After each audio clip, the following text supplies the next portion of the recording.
Well, hello everybody. I believe we are live, and this is the Fun Speculation co-stream of Developer Direct 2026. I'm sorry, I'm so freaking bright Right. on my face right now, but the starting soon screen from Xbox is completely white. So, appreciate you guys joining us. Let me see. Does it not say we're live? Okay, yeah, it does. We are No, we live. are. All right, cool. And I am joined right now by Jasper. What's up, Jasper? Going pretty good, I guess. Excited to see what surprise games will be here if there is any. Other than that, just Yeah. looking forward to mostly Forza, I think. Forza, Fable, Beast of Reincarnation are the three confirmed games that are going to be here. I'm I'm kind of torn because I love Forza Horizon and I've always wanted it to be in Japan. So, that would be easily my most anticipated thing to see. But Playground's showing up with two games, and one of them has been my most anticipated game of the generation by Xbox, which is Fable. Ever since I remember listening to podcasts and all these things about IPs people wanted to come back from Xbox way before I even started this channel. 7-8 years ago, and Fable was always like the most requested. I remember rumors swirling that they were starting development on a new Fable, but it was going to take a long time and stuff. And I remember when it was initially revealed, it was like, fuck yeah, but we just got a little teaser of a toad eating a fairy. And I was like, okay, it doesn't really give us much. Then we finally got to see a little bit more and more and more.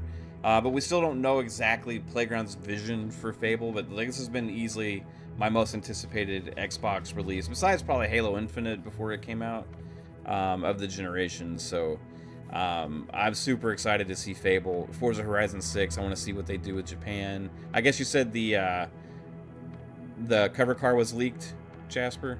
Yeah, they haven't showed an image, but someone put out the details of the cover. It's going to be a Toyota GR GT, and I think there's some like SUV going to be like further in the background of the cover. But okay, right on.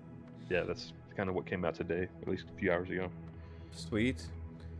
So in a little bit, PTK Blam will be joining us, which I'm super excited about because I haven't had a chance to talk to PTK in a while, as this show has been on hiatus for quite a bit, and he's doing his TikTok thing. He's got other things going on, but it's good to be able to have him hop in and join us for the Dev Direct to hear what he has to say about it. He's super still into all this Xbox shit. If you follow him on Twitter or on TikTok, you'll see a lot of his stuff there. And also, Steel Rain said he might be hopping in. He just said in the chat again, we'll try and join soon. Yeah, I hope we get Steel in here as well, bro, because it's been a minute since we had our brother Steel joining us for a show. But yeah, man, I'm looking forward to what they got. I mean, this is my most anticipated Dev Direct just because of the two games that I know I'm super pumped for. Plus, also, I am intrigued by Beast of Reincarnation. That seems like a Steel kind of game, so if Steel hops in, I'm curious what he's going to have to say about that one. But overall, yeah, this is like, I'm pumped. Well, I think this is also like, I think the biggest Dev Direct, just like game size wise, like these are like big AAA games that are coming out. These aren't just like Hi-Fi Rush or like it's a smaller kind of indie project or like a one-off thing. These are multiple hundreds of people working on these games. Right. These are games that would sell themselves without this show.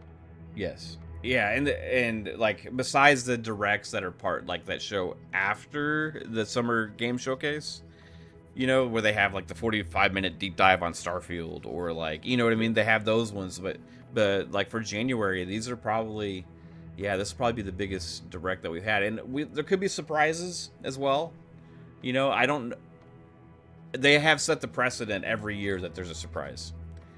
So I would anticipate that. I won't be disappointed if there's not, just because they are showing up with so much already that I'm excited for.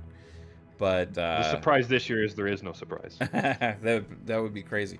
Or like, I know Jez said that there's no shadow drop of Fallout 3 remaster or anything like that. So we'll see what there could be. Some people were saying Double Fine, another project of theirs.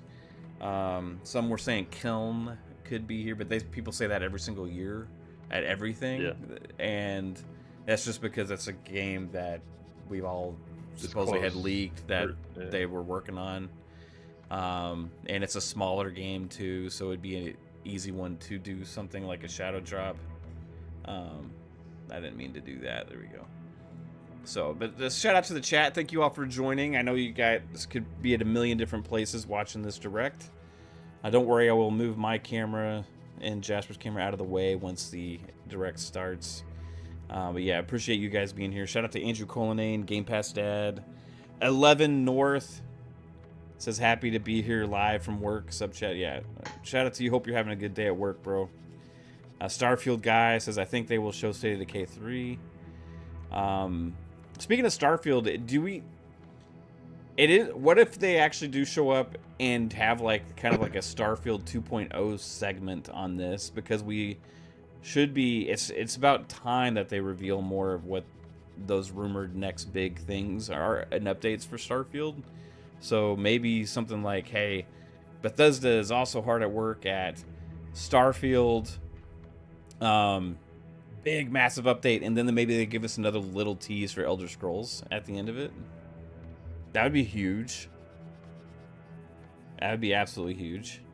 Yeah, I mean, there was always those rumors that Starfield was eventually going to come to PlayStation, so yeah, I feel like that would be weird. Maybe it wouldn't for Xbox nowadays. I was gonna say it wouldn't be weird anymore. Here, they've completely embraced it. So yeah, so I mean, it's possible that they do show whatever's the next big thing for Starfield is here and announce that PlayStation's coming in 3 months or however long it is. Possibly. Shout out to a Buzz. He says not about to miss this. Up FS and chat. Shout out to you, Buzz. Thanks for being here. Starfield guy says Forza, Fable, Beast of Reincarnation, Starfield 2.0, and State of Decay 3. Then one more thing. State of Decay 3, man, that would be sick. My other money was on Clockwork Revolution, just because I think it could be possible that it shows up later this year, but we'll see. I just have a feeling that Clockwork, they're going to make that the game that's after the E3 show. Yeah. Because it's kind of its own new thing that they would want to go like super in depth with it. Right. Could be. Like that could be the big one like what are they going to do for Gears? You know? Well, the thing is with like Gears and Halo, people already kind of know what those are. So like if you do your own 45-minute show, like it would be cool, you get to see the game and stuff. But at the same time, it's like people already know what Gears is, whereas people don't know what Clockwork is. So it would be nicer to have a more in-depth presentation with that. Yeah, I get you. Kind of like they did they did at Outer Worlds 2 last year, right? Yeah, Outer Worlds 2, I think, was the one last year. Yeah. Mr. Calorie says, I've decided Jasper and Officer Fat Ass from Peanut Stream are the same person. I don't know who that is, but yeah, maybe. I don't know if I've heard Officer Fat Ass yet. I've seen Cloaksy and Genji and Hutch and as Officer. Is his actual name Officer Fat Ass? Oh, this is the one he gave the motorcycle to. Okay, yeah, right on. A Starfield guy says there's a Dev Direct sale on right now with all the old Fables, Forzas, and State of Decay on sale. Just saying. Really? State of Decay 3 shows up here as a surprise. That'll be sick, dude. Like I'll be like this. Dev Direct would go from already being 2 of my most anticipated games to 3 of my most anticipated games. So that would be insane for me. And then 11 says, Xbox has a sale for all the Fable games on Steam right now. So or at least that was yesterday. I don't know if it's still on sale, but all the Fable games were on sale yesterday. What's your relationship with Fable, Jasper? We talked about this a little bit on Thursday. Yeah, I really enjoyed I never finished the first or second one, but I really enjoyed what I did play of those back in the day. I did play 3 because I got it free when it came out from something. and I was like, this kind of sucks. So I never finished it. And then I got it free again, like another year or two later, because like a pack in on an Xbox or something. And then like, fine, I'll give it another shot. And then I finally beat it, and I'm like, Fable 3 was okay. It wasn't that great. Yeah. It wasn't like as magical as the first and second one. Like the first and second one had me really hooked. I just was like a stupid kid and never finished it. Right. Yeah, Fable 3, like, I think, you know, is kind of like the redheaded stepchild of the Fable main 3 games, even though I really enjoyed it, but like it had so much hype because of the franchise. It's a shame that after Fable 3, Lionhead never had a chance to do another mainline Fable game, you know? So, but yeah, Fable was one of my favorite franchises. Like, absolutely loved Fable. And it's great to see it finally coming back. 11 North says, yeah, it's big project day before the storm hits, dude. I've been missing Cold Snap and Arc Raiders, you know, the event that they had. I've been, oh fuck, Cold Snap was so much fun. It'd be great if it came back. Instead, they sent the real fucking thing, and it's coming this weekend. Friday, Saturday, and Sunday. We're supposed to have ice and snow. They're saying 2 to 4 inches of ice and snow, and it's not supposed to get above freezing till sometime on Monday. They're already saying school's going to be canceled on Monday. The stores are sold out of fucking everything.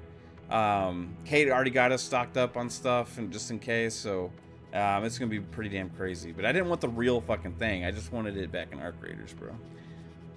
Steel Rain. Bro. He's still muted in Discord. Yeah, I see he's muted. I don't know. We'll see if he gets muted here in a minute. Probably setting up his mic. He mentioned his mic was like, he didn't know how it was going to be. So, let's see. We got 11 North says, looking forward to Forza and Beast of Reincarnation. Also, I'm excited about the Avowed update. That's what I'm hyped about. Yeah, Avowed is getting a big update. There's supposed to be quite a few things are adding to that, like New Game Plus and shit. So, shout out to BT Maverick. What's up, Dr. Dinglenut? What's up, Game Pass Dad? How are you doing? Bob, he says if Fable flops, I change my brand. Fable, well, what do you consider a flop? Because sometimes just people don't buy fucking games anymore. You know. Can you guys hear me? Yes, sir. What's up, PTK? What's going on? How you doing, bro? I'm good. How are you? Doing fantastic, man. It's good to see you. How you been? Yeah, do I sound good? I'm okay. You sound fantastic. Okay, good. Good. I miss you guys, man. Can y'all hear me? Yes, sir. Steele, there you go. Yeah, I was trying to talk to you a minute ago, but I think you're setting your mic up.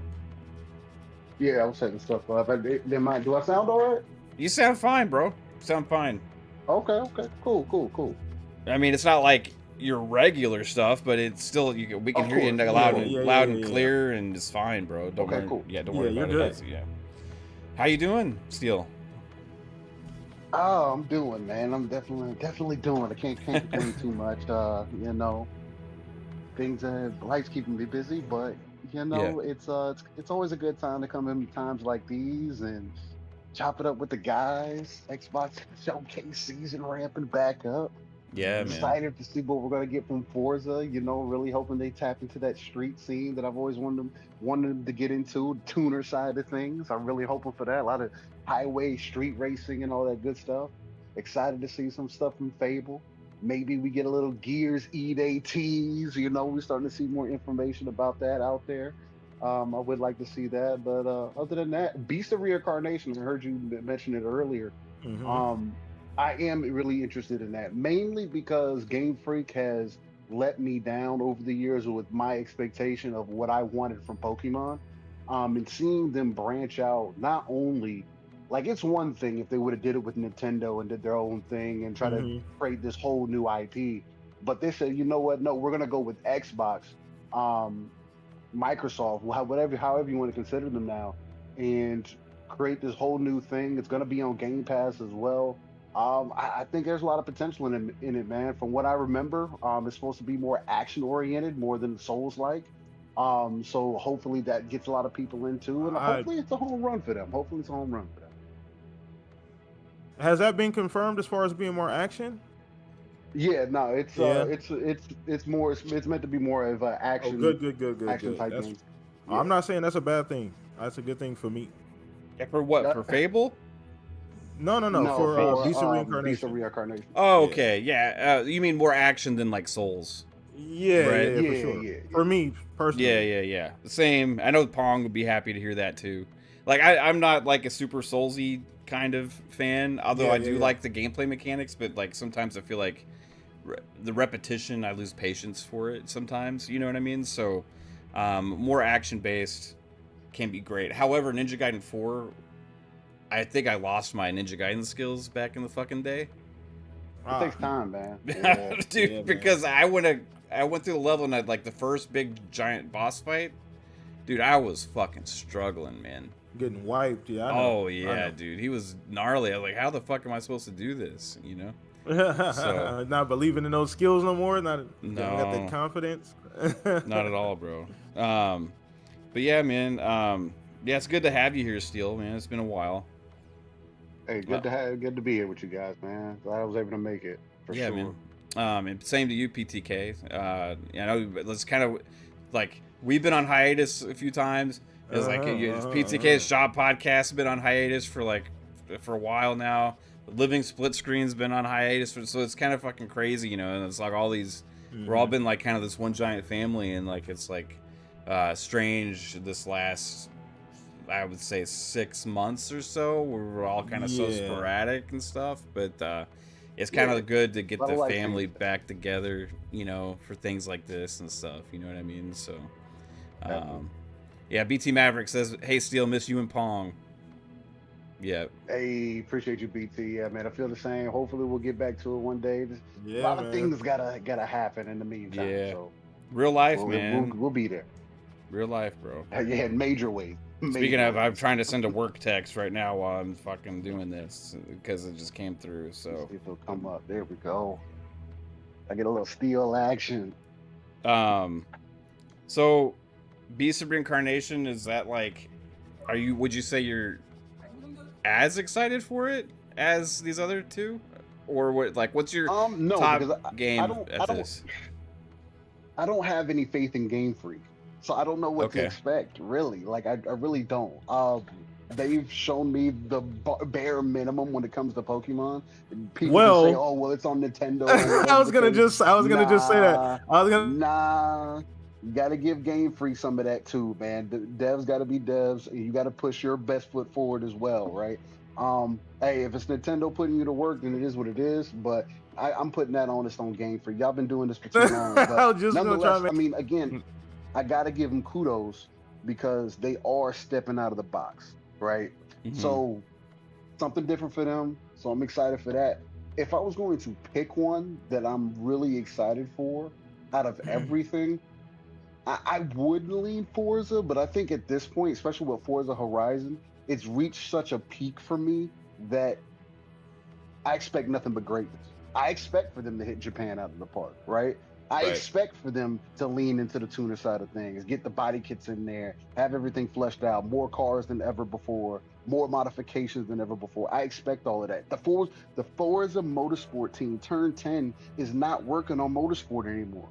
You have no choice but to put all that work into Horizon now. So, but I got to pick Fable. Fable's got to be the one, mainly because I didn't really fall in love with Fable until 2, 3. More so because of the co-op aspect. I believe that was in 3 that really got me into it. Then I went back and played 2. Had a good time with that, and then I played 1 as well. And I really got to experience what the magic of Fable is. That, you know, what I speak to, you know, the issues that I have with Starfield and some other games when they don't have a world that necessarily feels connected, like your choices don't really matter. In Fable, that hones true all the way through. What you do impacts what you got going on around you, impacts your character. I want to see if they do more of that. I want to see, is there going to be character customization? Or is it going to be like it was before? You choose male and female and kind of customize it through armor and maybe stuff like that. We'll see. That's what I'm excited to get into. So Fable will be the one I'd have to pick. What about you, Jasper? What's your is it Forza? Yeah, probably? I would say Forza is probably my most anticipated. I just really want to see if they're going to hit all those marks that people have been asking for with like the street racing scene and and customizing your cars and really like getting that JDM feel with cars. Like if they can hit that, then this Forza will be the best Forza for me like ever. If they really hit that feel and the Japanese feel with that game. Going back to Steele's point with Game Freak and the Beast of Reincarnation, I do think Game Freak has a chance to really show up here. It's harder for us to kind of judge them because they are forced from Nintendo to like put a game out every single year. Yeah. So they don't have like a full dev cycle, and they're like, well, and they've only been working on shit ass hardware for so long too. Yeah. So it will be nice to see what they can actually come to the table with, just because, like I was saying, that they're forced to basically copy and paste a game every single year and be like, okay, well, we can add this one feature, and then it's like not fleshed out. So then like the next game, you maybe kind of get it. Yeah. So like if you look through the past like 20 years of Pokemon, like yeah, there's been change, but it's just been kind of forced over the years. So it'll be interesting to see them doing something different. Like, what do we expect? Like, we have no fucking clue right now. But it did, like, the original trailer looked pretty sick, I have to say. So, what about you, PTK? Out of the ones that we know here, what's your number one, bro? Can you guys hear me? Yeah. Okay, because I was having some technical issues on this side. I was just gonna text you, just in case you guys couldn't hear me. Yeah, I got you. Yeah, you good. Okay. So about Beast of Reincarnation specifically, or just in general? Oh no, just like in general, like which one, like out of the three that we know about being here, are you probably Fable for me? Yeah. I'm not as big of a racing fan as you and Fuzz, admittedly. So Forza is always fun. I'm more excited for you guys about Forza than myself. Mm-hmm. I'm just excited to see the Forza community see how this translates, because everybody's been wanting the Japanese Forza game. And they're finally doing it. And then balancing that with Fable.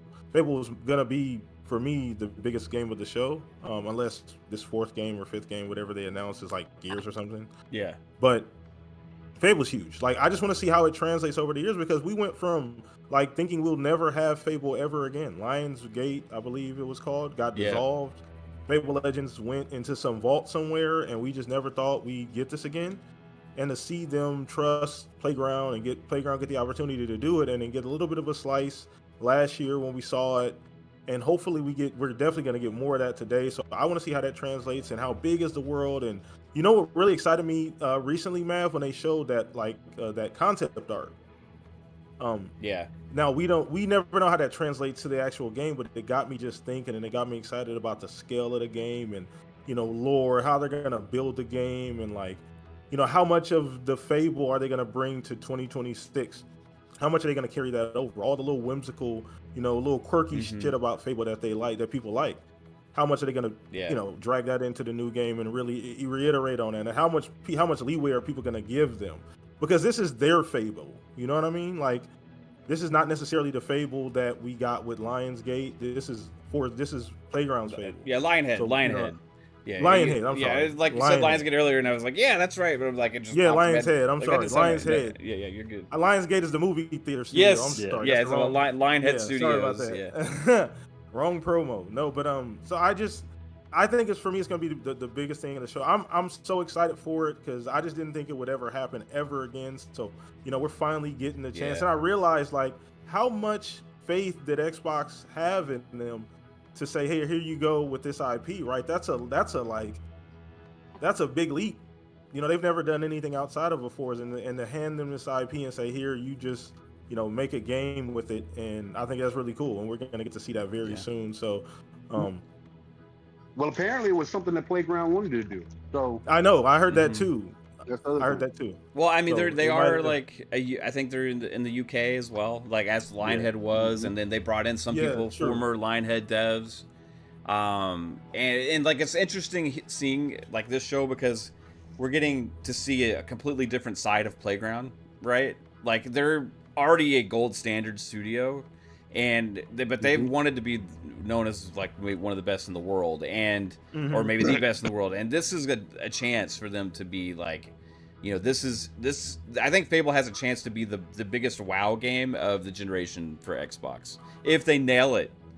If they put in the visuals that they're capable of, but also bring the character to life that Fable had, and especially with the choices and gameplay, like if everything comes together, Fable could reestablish itself as one of the premier franchises again, and I think that's going to be a big deal. So that's I've loved Fable, bro. So this is going to be the most anticipated thing. Like, we know our buddy 3-Bit had a chance to work on it earlier on, like years ago, a little bit, but he wasn't ever able to spill the beans about anything except teasing that it has grass. That's all he would say. If anybody says, "Oh, it's about Fable," it's like, it has grass. Yeah, that's not anything. Shout out to you, Ghost Wolf. Thanks for being here, bro. Hopefully 3-Bit doesn't mind saying this, but he did say that what we saw from the game, I know a lot of people didn't believe it. Oh yeah. They're like, "Oh, it's just CG. That's not what the game looks like." He did say, when everybody was saying that, worried, yeah. That is what the game looks like. Yeah, he was like, "That's the game. That's Fable." That exactly, dude. Take it for what you will. Because it looks too good to be true. It's all going to be in the desert now. There's no grass anymore. There's no grass. It's like in the ocean. It's just gonna be like Sea of Thieves. 30 seconds. Yeah, we're almost there, guys. I'm at 30, 29, 28 on my countdown. So I'm at 50. And 50? I'm watching it on the Xbox. Oh, okay, yeah. We're gonna be a good amount ahead of you, still. It's all right though. Where are you watching it on? I'm watching it on the Xbox YouTube. Same. Oh, I got 5 seconds. 10, 9, 8. Don't say wow too early. Hold your reaction for 5 seconds. Then you can be like, "Oh my god." All right, here we go, everybody. Dev Direct 2026. Ooh, all games shown. Day one with Game Pass, okay? Play anywhere, that tag. Xbox Play Anywhere. Gotta love that. I like that they're doing this ahead of time, just like, hey, re-emphasize to anybody watching. I love Xbox Anywhere, man. I got the Xbox Ally now, so it's like, between that, the PC, and my console, it's just fucking sick, dude. Peggy 18. All right. Get that put up. Do not represent the final product, okay? Oh, it's a guy. Is this gameplay? I'm just kidding.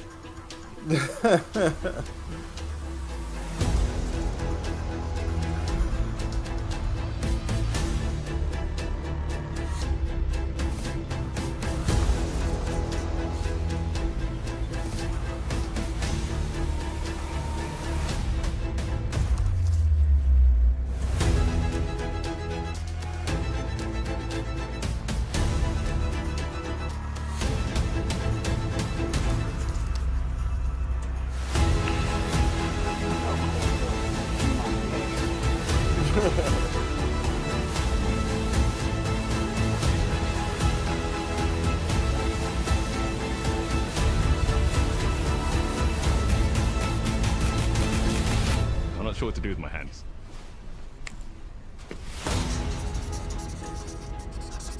Just don't actually mistake them for firearms, please. YouTube doesn't like that. Oh, we're starting with Playground Forza. Here we go. Let's go to Japan, baby. That don't look like Japan.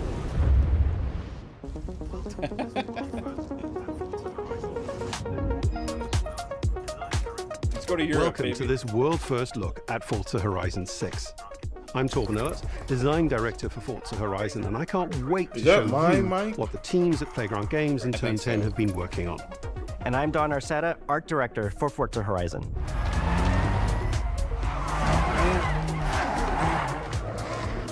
The Horizon Festival is a celebration of beautiful cars, hit music, and breathtaking locations around the world. And now we're taking you to the place we've wanted to visit for a very long time. Oh my God. Japan. We designed a campaign that really focuses on your journey. You don't start as a superstar of a festival or a racing champion or even a rookie. You'll start out as just a tourist in Japan. Your first goal is to join the Horizon Festival by completing the Horizon qualifiers. After that, you'll rise through the ranks, unlocking wristbands as you complete races in faster, more exciting cars. At the end of each round, you must prove you're ready to move up by completing spectacular events to unlock your next wristband. These include classic Horizon showcases and our new Horizon Rush events, where you show off your skills on thrilling obstacle courses. This one at the docks in Tokyo City. Tokyo City. When you finally earn your gold wristband, you get access to Legend Island, an exclusive region of the world with unique events, tracks, and areas to explore, and that will be a true accomplishment. Throughout that journey, all of Japan outside the Horizon Festival is yours to explore at your own pace. So, let's talk about the location we've all been waiting for. I've noticed the cars right now are sending me to Japan is the ideal location for our biggest, most exciting game yet. Full of beautiful landscapes and stunning contrasts of rural and urban, modern and traditional. This is our largest map, full of verticality, diverse biomes, seasonality, and breathtaking driving experiences, elevated by Japan's unique car culture. So we knew from the start that we wanted to deliver the most compelling and authentic game possible. To help us create those experiences in-game, we sought out advice and insight from people who've lived with Japanese car culture their entire lives. As someone who grew up in Los Angeles and Tokyo, both cities known for car culture, I developed a passion for cars early. I've also worked extensively supporting creative collaborations between Japanese and Western video game studios. Over the course of production, I had many conversations with the team about the nuances and the details of Japanese culture and how to reflect these in Forza Horizon 6. As an example, when we discussed naming options for the player home at Tokyo Docks, we discussed the building number, picking 7 and 8 because those two numbers are considered fortunate in Japan. In fact, these numbers are also part of a well-known Japanese proverb, Nanakorobi Yaoki, which means never give up. When our team builds a Forza Horizon game, we focus on the essence of the place, what makes it special and unique. At the start of production, our team traveled to Japan to capture reference for everything. Time-lapses of real Japanese skies, photogrammetry of trees and geology, scans of roads and buildings, and things as simple as water kick-up and the way fallen cherry blossoms respond to passing cars. From these references, we then work to capture the soul of those places, adapting it for Horizon's open-world gameplay. And since Japan is home to driving experiences unlike anywhere else, that process begins with the roads. Inspired by the C1 Loop, Ginkgo Avenue, and mountain passes, like Mount Haruna and Bandai Atsuma. Then we layer in the details around them, creating a world where every road leads to discovery. For this game, we've built our biggest urban area yet. Our Tokyo City is 5 times larger than anything we've designed before, with multiple districts, each with a unique identity. Yes, bro. We work to create a city where every road, every corner, and every shortcut is fun to doing drive and a delight to explore. I mean, to answer my question, will we get Tokyo? Is dramatic, yes. and these changes are widely celebrated in local culture. We've captured that in game so that you'll see those changes reflected in the world around you as you explore. I wouldn't want to drive down there. That sense of exploration is at the heart of the game. Everything you find on your road trip in Japan is something for you to collect. Cars, houses, landmarks, mascots, and more, all tracked in your adventure journal. Oh, they got stamp books. Let's go. That's awesome, yeah. Japan's car culture is one of the reasons we've been so excited for this location. And Forza Horizon 6 will feature more than 550 cars at launch. 500-600? Those cars will have new body kits, new Forza Aero, I wouldn't say normal. I mean, the ability to paint liveries on There's windows. a lot of repeat cars as well. We've also fully overhauled our roster to be better balanced across all performance classes, from D to our new top-end R-Class for track-focused cars.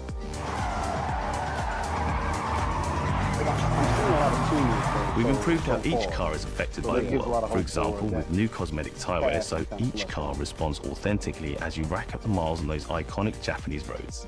With more cars on day one than ever before, we've also created new ways to expand your car collection as you explore.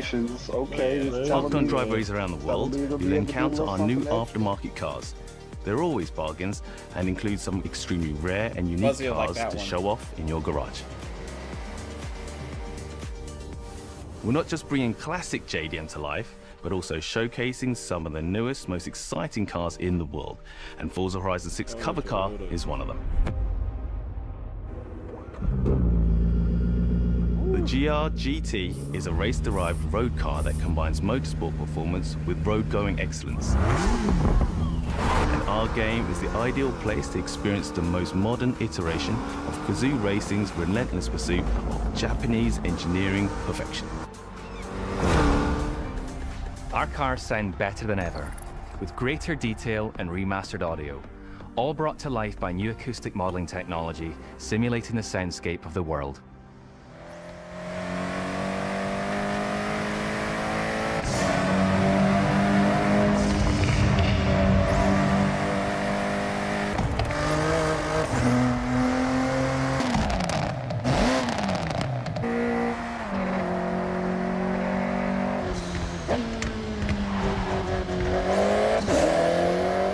Music is a huge part of the Horizon Festival, and we're curating a diverse track list from around the world, including exciting Japanese artists, so you can choose your perfect soundtrack, whether racing, cruising, or drifting. And to complement the visual contrast of our map, we've captured extensive field recordings across all 4 seasons in Japan, creating a rich and truly authentic world for you to experience. In Forza Horizon 6, you'll have new ways to shape that world with features that let you make a life for yourself in Japan. Our new customizable garages are the perfect place to do that. You'll find one of these at every player house, big enough for multiple cars, where you can freely decorate the entire space. And when you're done, you can invite your friends over to see what you've built. But the ultimate place to express your creativity is the estate. This mountain valley starts off completely empty and overgrown. What in the world? But once you unlock it, you can build and decorate directly in the open world here. And anything you construct is permanent and visitable by your friends. What? Our teams are fully committed to Forza Horizon being the open world driving game for everyone. We'll be carrying forward all of our accessibility features from previous games. We'll also be adding in new options like proximity radar for competitive players and auto drive for players who want to lean back and appreciate the world in motion. Our major new accessibility feature is customizable high contrast mode, making the open world of Japan visually accessible to everyone. No matter how you and your friends play, you can customize Forza Horizon 6 so you can play together. Japan is world-renowned for its car meets, like Daikoku, and inspired by these experiences, Forza Horizon 6 will include new open-world car meets. These are places where you can show off your cars and characters, download tunes and liveries, and even buy a copy of the cars you see. Oh, there's my then car! Head out together to explore, where you'll find classic events like street races and our new Toge battles, iconic nighttime races down Japanese mountain passes. There's more to do in the open world than ever before, with new shared experiences like Horizon Time Attack circuits. These are seamlessly part of the open world, with no loads, no matchmaking, just a truly social experience with you, your friends, and the in-world leaderboard. Playing together is easier and more rewarding than ever. Forza fans are incredibly creative, making everything from liveries to race events and scenic locations to explore.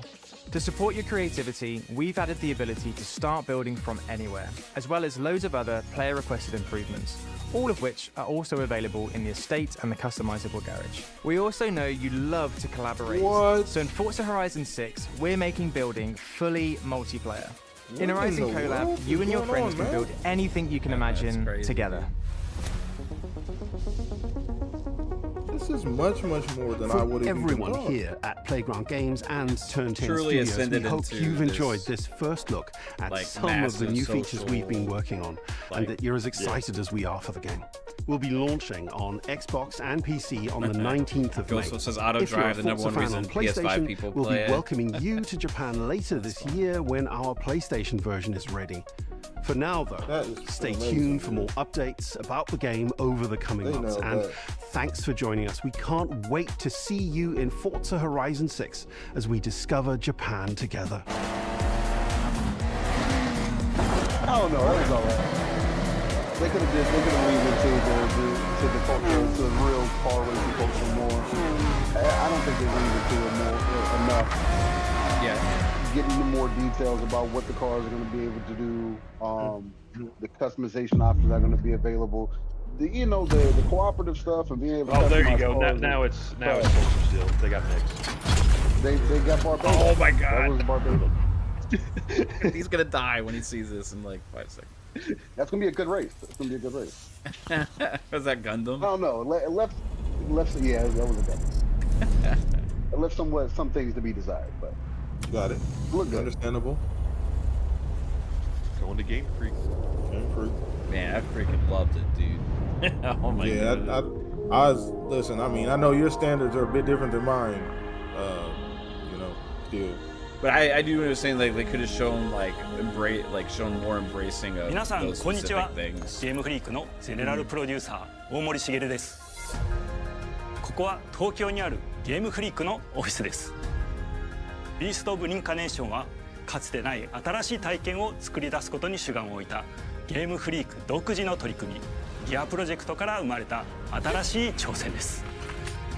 これまでもポケットモンスターシリーズのほかソリティバ、ギガレッカーなどさまざまなオリジナルゲームタイトルを世に送り出し常に新しいアイデアや世界観の構築に挑戦しています。ビースト・オブ・リンカネーションはまさに新しい体験ができるゲームです。遠い未来、文明崩壊後の汚れに侵食された日本、そして一人と一匹のアクション RPG というゲームプレイで構築されています。この美しくも過酷なビースト・オブ・リンカネーションの世界で皆さんにも臨場感あふれる冒険を味わっていただくことができればと心から願っています。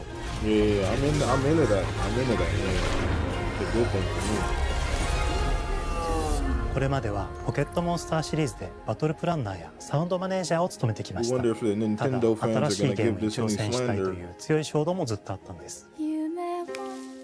They don't know what exists outside their platform.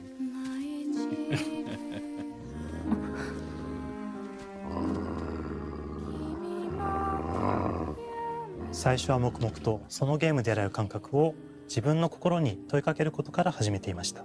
世界観もキャラクターもゲームデザインも決めずにただどんな感覚がいいんだろうと探っていました。そうしているうちにぬくもり、頼もしさ、そして寂しさが入り混じったような感覚が最もしっくりきたんです。自分の心に反応しました。隔離された主人公エマとこの世界を一緒に旅していくぬくもりのある相棒クーもその過程で生まれました。古島からビースト・オブ・リンカネーションのコンセプトを聞いてとても興味を惹かれすぐに参加しようと心に決めました。長年ゲームフリークではポケットモンスターシリーズを通じて生き物やパートナーを描いてまいりました。しかし今回のプロジェクトでは過酷な世界を相棒と共に旅をするという体験を目指しています。汚れと呼ばれる寄生植物が蔓延している世界がかつての文明の廃棄を覆い尽くすほどまでに植物が生い茂った過酷な環境となっておりダイナミックな移動が要求されます。このような経緯で血を吐く自由に操ることもできる鶴のような髪をエマの能力にすることになりプロトタイプも出来上がってきました。そしてそれがエマという人物のバックグラウンドとキャラクターデザインを形作っていったんです。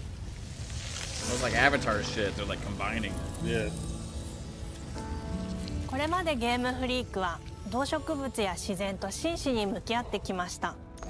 形状を自由に変えられて武器のように鋭くなりつつも美しい、そんな中核となるモチーフとして植物を選びました。ただだ単に美しい植物を風景で表現するだけではなく、遊びにも植物を取り入れました。しっくりとくるモチーフを見出し、ゲームデザインとモチーフを紐付けることはポケットモンスターシリーズの開発を通じて培ってきた重要なステップです。モチーフが決まった段階でコンセプトアーティストの幸田一馬さんご協力のもと、この世界のビジュアルを形作っていくことにしました。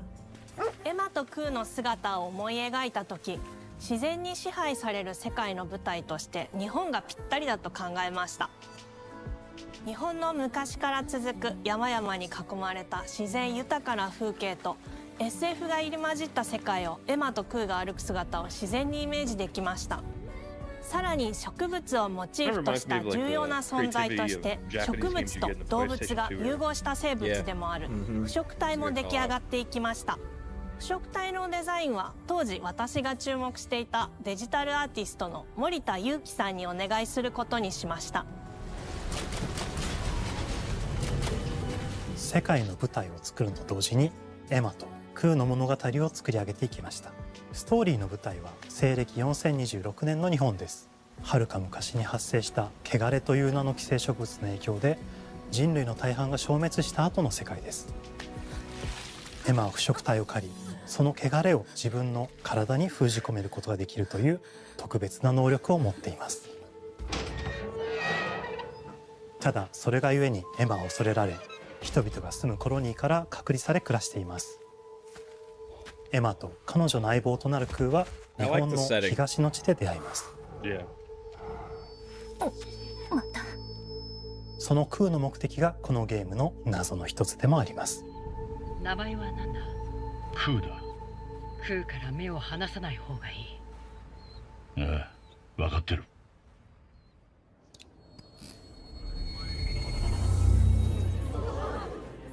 封じ後エマ、お前に輪廻の獣討伐の命を出す。都に迫る輪廻の獣を討伐するにはエマとクーの力を強化していく必要があります。そのためにこの世界に存在する強力な腐食体主を討伐し、その力を取り込んでいくことになります。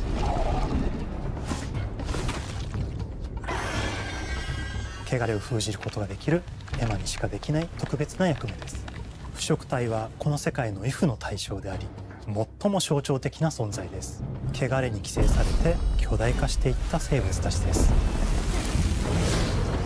エマとクーが戦う強力な敵です。腐食体は汚れを吐き、その巨体で世界を蹂躙していきました。腐食体の中でもひときわ大きい主と呼ばれる存在は、植物を操り自身の支配地域に汚れの森を呼び出します。汚れの森に入ると周囲の環境がガラッと変わります。手強い腐食体が襲いかかり、プレイヤーの行く手を阻むのです。そしてこの世界にはゴーレムというもう一つの勢力があります。ゴーレムは過酷な世界を生き残るため、かつての人間が魂を機械の体に転送した姿です。2000年の間に凄まじい戦闘技術を身につけましたが、一方で魂は劣化してしまっていて暴走しています。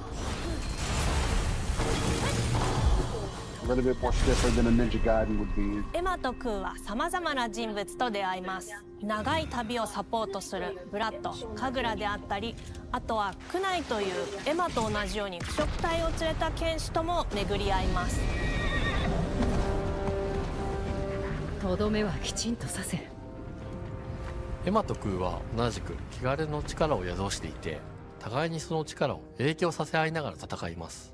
例えばエマが敵の動きを見極め攻撃を受け流すと、クーに力がたまり開花技という強力な効果を持った技を発動できます。そして開花技を放てば、さらに次のアクションの選択肢に幅が広がります。例えばある開花技を使うと、エマは彼岸花の大輪を咲かせ、その大輪に跳躍して兜割りを行うことができます。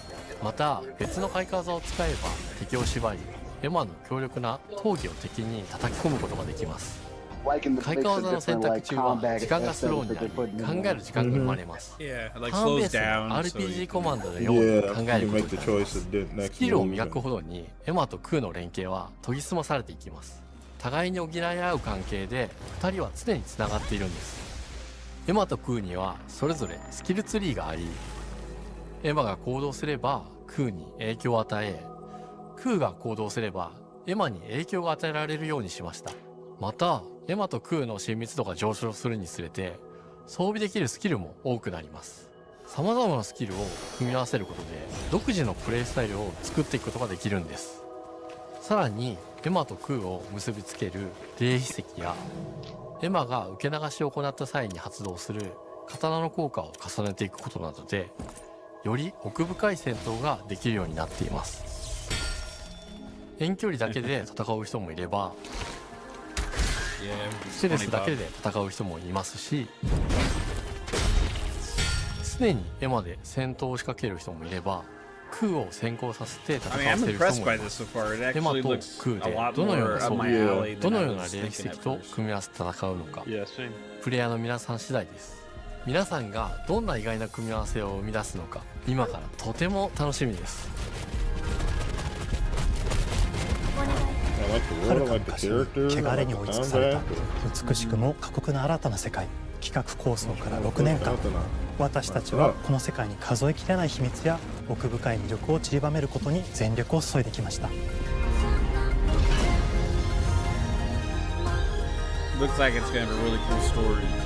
すべてのプレイヤーの皆さんにビースト・オブ・リンカネーションの世界を体験していただける日が待ちきれません。本作は今年の夏 XBOX、PC、そしてプレイステーションでリリースされます。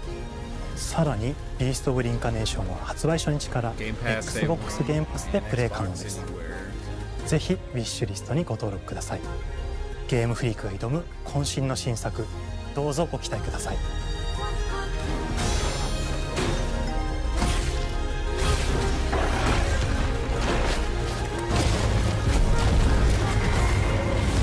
This looks great, man.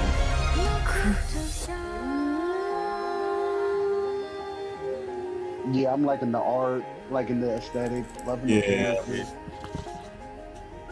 Like, just make cool stuff. Uh-oh, something's happening. There's your fourth game. There's your fourth game. It's fucking Kiln. It's Kiln. It's fucking Kiln. Okay. This is what I keep saying it's like we could see one surprise game. I hope it looks way different than the previous gameplay that we've seen from this, because I just was not very. I mean, it's early concept. Hello, shit, I'm Tim Schafer, founder and studio head of Double Fine Productions, and this is Elspeth Larkin, senior tools programmer and junior in-house ceramicist. At Double Fine, we try to take a little time every so often and create quick game prototypes. Anyone in the company can pitch a game idea, and we have a vote on which ones we want to try to make. We forget the projects we're currently working on, basically get amnesia, and we do this for 2 weeks. That's a fortnight. And we build a few of these experimental game prototypes. We call this process Amnesia Fortnight. We've had all sorts of great ideas come out of this process. It's just like this clay. With a little bit of pressure and creativity, something interesting is created that wasn't there before. Maybe our next game I don't know what. Yeah, I don't know what it is. So it's all about encouraging you to create with others. They'll show us, but I'll explain and after what I saw. And then use what you create to destroy each other. Yeah, basically that. So you make like a clay figure out of like a pot, out of a kiln, and then you go around and like you fight each other, and smash each other up. Basically, is what I saw. Don't worry, it's easy to make a new pot if you're playing Kiln, our online multiplayer pottery party brawler.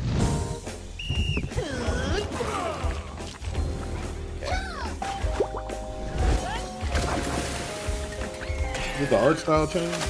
Yeah, I mean it's definitely taking it to another level, but there's a lot of the same essence still there.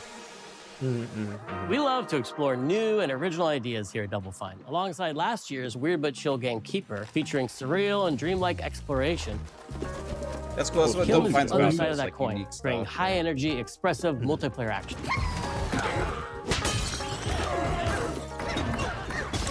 You'll get a chance today to see how we're continuing to foster our spirit of creativity with this next game. Derek Brand spearheaded this pitch, and he's here today to talk about this fully realized Double Fine experience he's leading with his team. Kiln is a multiplayer party brawler and is just as much about the act of trading with your friends Now, I hate to say this, as it is fast-paced, competitive destruction. We'll see. Maybe it's one of those little fun party games. We built games this game to respond to your creative design choices, as well as your relentless cruelty to anthropomorphized clay pots.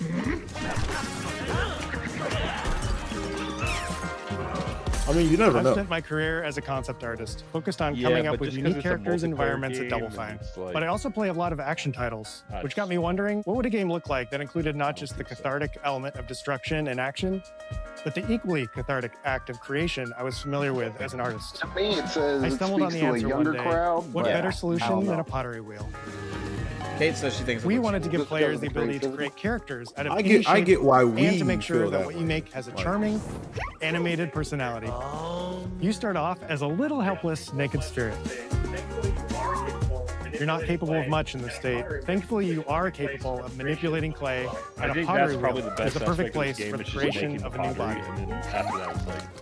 And when it comes time for destruction, those shapes needed to translate into capable fighters. Pots that can compete in challenges in a way that only pots can. Our game mode, Quench, brings all of that together in a 4v4 combat party atmosphere. You and your friends need to balance your pot's shape and abilities with its capacity for carrying water into enemy territory. Here, you'll navigate through the environment with your team's unique creations. Avoid or destroy incoming enemy warriors. And of course, fill your pot up with water to ultimately douse the enemy's kiln and win the game. Got him once. Now keep at it.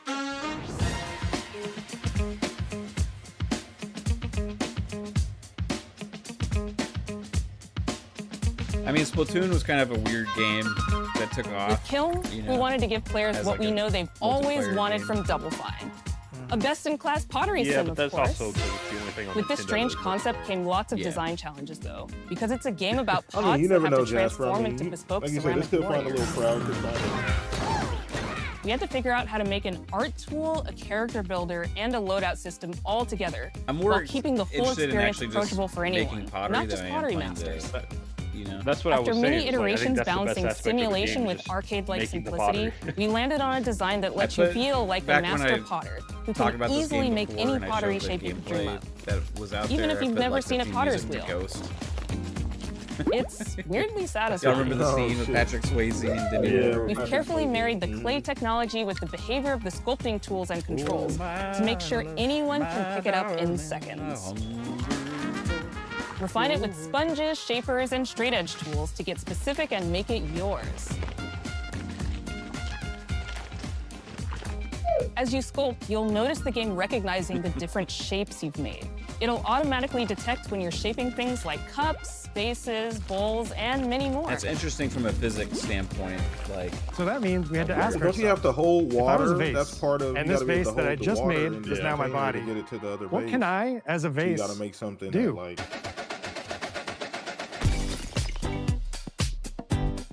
Every pot and kiln needs to have a core set of moves fit for a warrior. To run, jump, attack, and roll. They also must have moves fit for a pot to fill up with water and then splash that water out. Each shape has its own unique way of performing these moves. And because your shape matters, the animation team has taken on the challenge of bringing those different pot shapes to life in surprising ways. In addition to these core moves, each shape also has its own special attack, which we push to be the most fun and over-the-top moments in the game. Cups popping popcorn. Antonio says Xbox just let Double Fine do it. Yeah, I mean, that's what he said he was going to let him do. You know? Jags blaring like megaphones. That's what I want him to do. But I also want Brutal Legend 2. Pies. Everyone's shape is doing something different and exciting. Yeah, Calorie says, aren't every match just going to be full As you of fight dicks, over the water on the basically. battlefield and try to extinguish your opponent's That's kill, like phallic faces, yeah. You'll have to pay attention to each map's unique nuances. Our mantra of shape matters carries over into our maps. We specifically designed our maps to integrate with how you choose to play and what pot you choose to play as. So you'll see things like secret tunnels that only fit certain size pots and pathways that are only traversable with certain shapes. You'll fight on fractured, floating pieces of ancient history, like an ancient Greek nightclub fit for Dionysus. It's even got a dance floor. Navigate Athena's giant strategic war map, inflating sponge warriors with water to rearrange the battlefield to your advantage. Fight in the Egyptian god Set's kind of like a punk MOBA, venue, complete with a mosh pit where only one pot can emerge unbroken. Leverage your unique creations. Everything from your size, your capacity to carry water, your speed to cross the battlefield, and other choices you can make will define how you want to approach your playstyle. Do you want a team full of large cups, maximizing your dousing potential? Yes, it's not for me. Baby. Or a team of tiny ninja saucers ready to quickly smash up anything that gets in their way? Or a unique combination you've discovered that balances power and splashability? If you're skilled enough to end up at the enemy kiln with lots of water, you can unleash a powerful super splash ability that does tons of damage and makes the kiln vulnerable to further attacks, letting you and your team dunk on the enemy kiln to either win big or turn the tide and make a comeback. And that is how it's done. At the end of a round, the cycle of creation and destruction loops around again, and now you're back in the wedge. A multiplayer lobby where you can hang at the wheel and make something cool with your friends. Right. You've just earned XP points and chips from battle that you can load up on art supplies and expand your pot-making options. Because, like, why else would they spend that much time? I think of the game being so much about the fighting, but when people play it, they just want to create all day long. It's cool, whatever.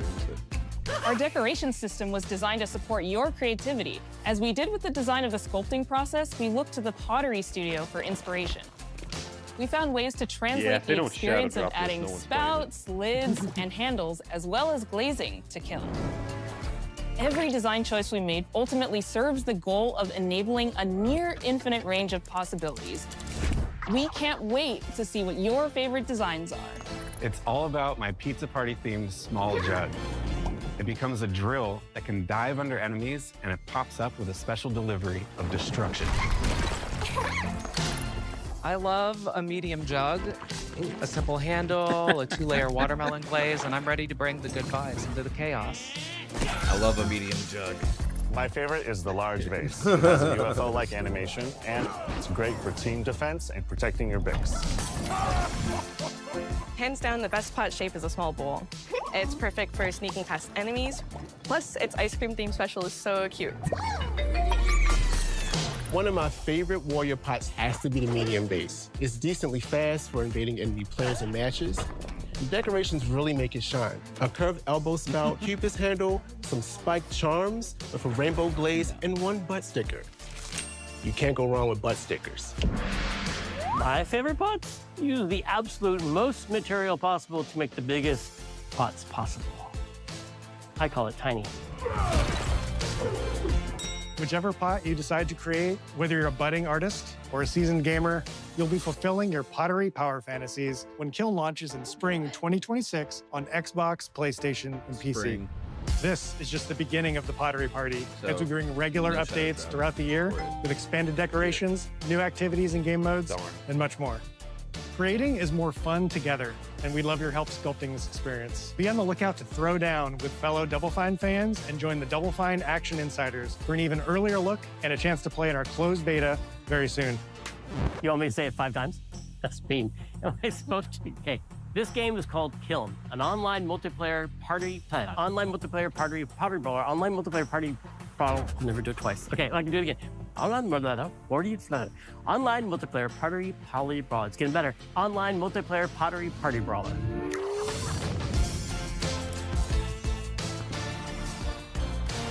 This is gonna come down to how fun it is. You know what I mean? Like, it's just be one of those silly fun games. And it can take off if it is extremely fun. Who knows? We'll see. It's fun. Here we go. Hi. Jasper is definitely the glass half full. Where I'm thrilled to share our very first deep dive into a game we've been making here for a really, really long time. Fable. Let's go, Fable. Playground Games is renowned for fun, immersive, and visually stunning open-world experiences. Since 2010, we've been developing the Forza Horizon series right here in Royal Leamington Spa, a charming little town in the middle of England. As Horizon has grown, so have we. Over the past few years, we've built a new team to carry that reputation into a new genre that we are incredibly passionate about. Yeah, people were worried about that. FABLE is Playground's first open-world action RPG, and we couldn't be more proud to be carrying on the work of the legendary Lionhead Studios, the original creators of the franchise. And although our game is a new beginning, I think what we're making is really faithful to the spirit of the classic Lionhead trilogy that we all love. At the heart of our game is a simple, recurring question. What does it mean to you to be a hero? Our game is about choices and their consequences. It's packed with action, drama, British humour, moral dilemmas, and quite a few chickens. All of this combines in a fairy tale which could only be Fable. In classic Fable fashion, you begin the game as a child, growing up in the sleepy rural village of Briar Hill. It's here that in a moment of extreme danger, your heroic powers first emerge, and we discover that you are Albion's first hero in a generation. But not long afterwards, disaster strikes, and the people of your village, including your beloved grandma, are turned to stone by a mysterious stranger. Suddenly alone in the world, you'll set off on an adventure which will change Albion forever. I'm liking the setup of the game. Yeah. Venturing out into the world is a huge moment because this is Albion like you've never seen it before. Idyllic rolling hills, magical forests, bustling villages, sleepy hamlets, oversized vegetable patches, and stunning vistas. And because our Albion is truly open world, for the first time, you'll be able to explore this rich and detailed world seamlessly, with the freedom to go where you want from early in the game. We can't wait to welcome you back to Albion's iconic capital city, Bowerstone. Yeah. Home to Fairfax Castle, the Old Clock Tower, and the legendary Heroes Guild. It's a huge city, full of contrasts. Rich and poor, nobles and commoners, royalty and criminals. You'll spend plenty of time here during the game as you discover the secrets of the Heroes Guild and its reclusive guildmaster, Humphrey the Golden. In the north of Albion, you'll find mountains, craggy coastlines, spooky marshes, and the bleak, windswept city of Bloodstone. Here, you'll meet the leaders of two rival gangs, vying for power, and uncover the secrets of the sinister but extremely well-organized Cult of Shadows. Our Albion is beautiful, handcrafted, and richly detailed. In Albion, heroes are special, different. They're stronger than regular people. They're more skillful, more charismatic. More importantly, they're those rare humans who can harness and use magic in the world around them. They have the power to do what they want. And so do you. In our game, we want you to play as the hero you want to be. And that starts with being able to choose how your hero character looks. So, in Fable, you'll be able to pick from a range of different character heads and customize your clothing, hair, skin tone, tattoos, and scars, so the hero you play represents you. But as well as your appearance, you can be the hero you want to be through the way you play, through the skills and abilities you learn, and through the weapons you use. Just like the classic trilogy, heroes in our game fight with a combination of strength, skill, and will. Seamlessly blending melee and ranged weapons with magical abilities gives us style-weaving combat, allowing you to show off your personal playstyle against single opponents and large groups of enemies alike. Melee is at the heart of our close quarters combat. You'll use light and heavy combos, often knocking enemies off balance and executing stylish finishers. Swap to your ranged weapon to bypass enemy guard and deal with troublesome flying enemies. And of course, you'll be able to unleash your powerful spells to both manipulate and devastate your opponents. We're excited to be bringing back It's some like kind of an fan-favorite evolution on adversaries for classic you to fight.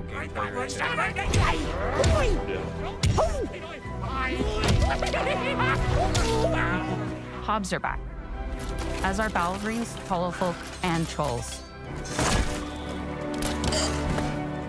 That's pretty sick. And we're adding brand new enemies too, like this fearsome cockatrice, a giant fire-breathing chicken. Each enemy family is different, with their own weaknesses to exploit and defenses to overcome. But with all the unique tools in your combat toolbox, how you defeat your enemies is up to you.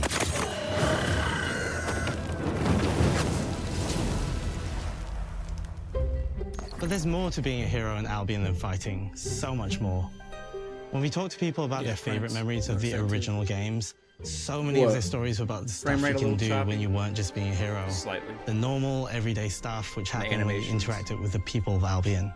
For me, what I remember most vividly are the inhabitants of Albion and the things you can do with them, or to them. The crazy thing about the classic Fable games was that in the middle of a sprawling RPG was almost a complete other game where you could just mess around with the villages and townsfolk. And we've built that same experience in the middle of our game too. Buying a house, getting a job, making some money. Romancing a villager, getting married, having kids. Fancy a date? Perfect. You can get to know me better. Buying another house. Buying every house in Albion. There you go. Yes. Wow. Buying every business in Albion. Getting rich. Marrying a bunch more people, having a bunch more kids, probably getting divorced along the way for good measure. And this game within a game is unique to Fable. It's systemic, interconnected, and you'll see the ripple effects of the things you do everywhere you go. And all of this revolves around the people who live in Albion, who we call the living population. There are more than 1,000 of them, and every single one is unique. Each of them has a name, a role, a daily routine, and their own personality. You could follow any one of them for a day and just watch them live their life. They'll get up, go to work, spend some leisure time on hobbies, then go home to bed. But what's even cooler is that you can talk to every single one of them in fully voiced conversations and interact with them in loads of different ways. Maybe the job they go to is working for you because you hired them to work in one of your businesses. Hey, you. Working hard? How can I help you, boss? Maybe the bed they sleep in is in a house you own because you're the landlord. Or maybe their bed is on the street because you evicted them. All right. Oh, it's you. You're awful. And all of the stuff you do affects what they think of you. You're a legend. Because everything you do builds your reputation. Very impressive. Now Hey, that's what's an good, era bro? right there. Morality has always been good. super important Yeah. to Fable. That tension between It's good exactly and evil what I underpinned wanted all of the from original Fable. games. And Especially for, morality like, a is level up central to from our game Fable. too. But we have a slightly different take on it. For us, morality isn't black and white. There are lots of grey areas. And importantly, morality is subjective. No two people see things exactly the same way. And that's how it works in our game too. Everything you do earns you a reputation. And every person in Albion will have a different reaction to you as a result. Hello there.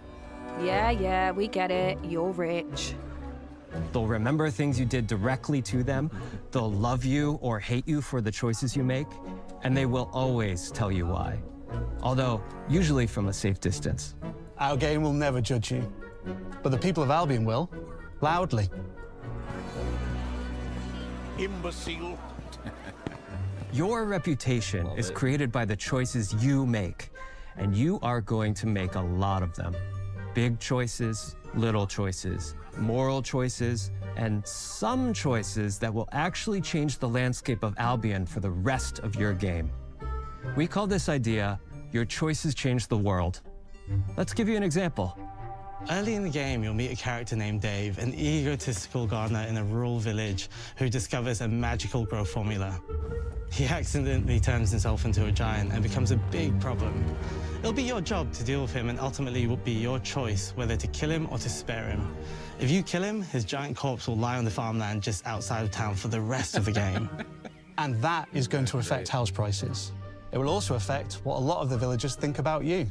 Especially Dave's sister. In Fable, the choices you make will define you. What does being a hero mean to you? At Playground Games, we've built a pedigree for beautiful, immersive, open-world experiences. Yes, they've typically involved sports cars, but this is a passion project for all of us So they just here. said that if you, Every member for of instance, this if team, you kill which that we've giant built and his from body scratch, laid there, has it two will key literally be things there for in the rest common. of the game, and it would A affect deep love for the franchise, like the house prices and a in the burning area and how desire to people bring it like back. feel about you. We're making this for Fable For the fans rest just of the like game. us, but also to introduce Fable to gamers who've never played the series before. It's been great to finally tell you a little about the game we're making.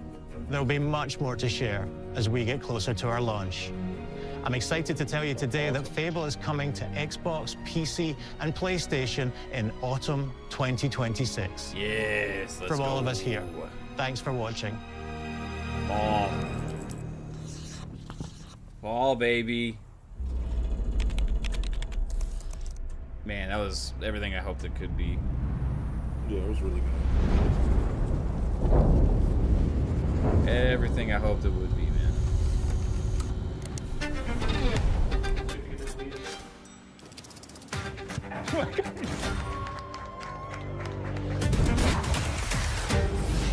This is a multiplayer party brawler that is just as much about the act of creating with your friends as it is fast-paced competitive destruction.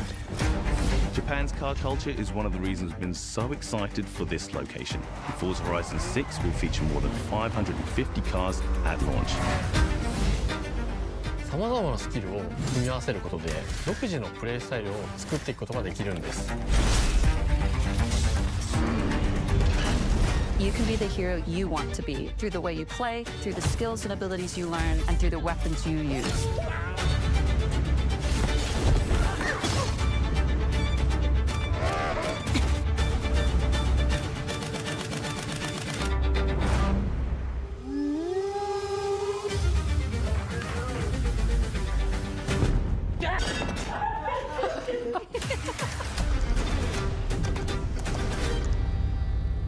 Well, that's all, folks. Fifth game, let's go. No. There's supposed to be 6.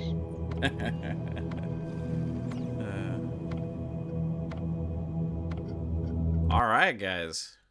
That was the Xbox Developer Direct 2026. Whew. That's a lot to unpack. We won't waste too much time on Kiln unless anybody... Let's just get that out of the way first. Anybody got anything to say? It'll be interesting. I don't have anything. I mean, I don't really have much to say. I mean, it's an interesting game. I don't mind more games. We're not the only people that play. Yeah, so, 100%. It might find a crowd. Yeah, it's got to change. I mean, we need games like this, too. You know what I mean? We can't just all have, like, the huge AAA RPGs and all that kind of stuff. The only question I would have is, should we invest that much time at the Developer Direct for one of those games? Or maybe they should. You know what I mean? Maybe they should. Maybe they should bring awareness to those games. I don't know. I don't know the answers to those things. I mean, it definitely opens the door up for creativity. I think, like they mentioned, I mean, it's part of their kind of initiative, what they call it, the something Fortnite or whatever, Fortnite, whatever they called it. For it to be more of like, you know, a AA type style game, multiplayer. Again, I know it's definitely not for me. I can just tell that it's not a game that I'm going to be interested in. But again, a PTK's point, I mean, I can see some people getting into it who are creative. I do feel more so on Jasper's side, it being a multiplayer game. I mean, Plants vs. Zombies was successful, but look what you're kind of comparing it to. I do think the kind of the MOBA aesthetic that they kind of went for as well. I think Jasper called that out well. Them leaning into that kind of play style, defense, and all those different, having towers, different setups that you can have. I think that plays a lot into Kiln's favor. But you got to have diversity. If anything, out of the 4 games, that was a lot of diversity. For sure. Yeah, no, for sure. Got to give it credit. Credit's Yeah, due. absolutely. Yeah, 4 completely different kinds of games here for sure. I just kind of see it going the way of with the people that make Hellblade. They made a multiplayer game. I forgot what it was called, but it was like a kind of a Bleeding Edge or Bleeding Edge. yeah. Yeah, that game.